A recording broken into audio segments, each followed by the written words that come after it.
You're watching WTVM News Leader 9, midday.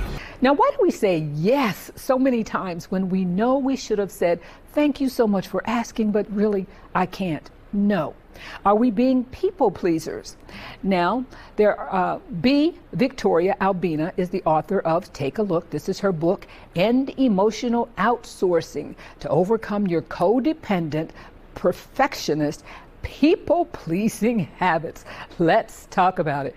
It's Bea, not B. I'm so sorry. Bea, come on in, though. I want to talk about it. You're a nurse practitioner, somatic experiencing practitioner.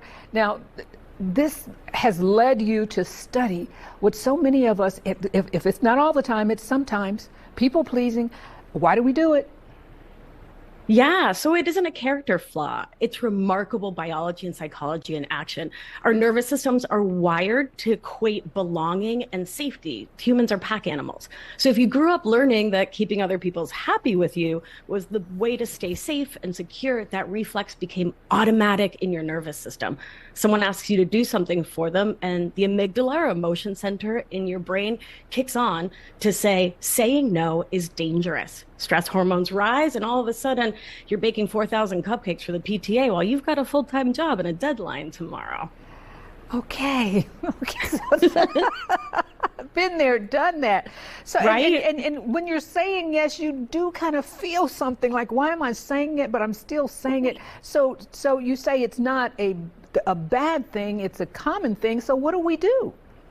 Yeah, we need to understand that this is just procedural memory. It's the same part of your brain that says, I know how to ride a bike. It does this thing where it makes you say yes. So we need to start with compassion. We need to start with not beating ourselves up, not calling ourselves dumb people pleasers, but being kind to ourselves, right? So many of us are so mean. And you're right, mean to ourselves. I walk around doing that all the time, and I'm sure so many people watching right now saying, why did I do that? Why did I do that? I'm so dumb. I shouldn't have done that. Okay, right. So and why do people kind of freeze up? You see it playing out before you, and you kind of freeze up a little bit, don't you? And before you know it, it's like, yes. Right. So if you understood as a kiddo that I'll only get safety, belonging, and worth, the three components that lead us into emotional outsourcing, if I keep these adults, the ones who feed me, house me, take care of me, and love me, thinking that I'm a really good kid, well, of course, you're going to put their story before yours. And then you're not being authentic. You're being the next yes girl, right? You're saying yes, yes, yes, regardless of what you think. So we need to rewire our nervous systems to not knee-jerk say that yes. How do we rewire our nervous systems? Yes, well, it doesn't mean just take a deep breath or just meditate, because that's going to keep us spinning, right? Okay. So we need to start by saying the thought out loud, right? So if we're ruminating, if we're spinning, I want to say no, but I can't say no, but what will they think? What, right? People will judge me. Name the spin. It helps to stop and bring us into our prefrontal cortex, the smarty pants part of our brain.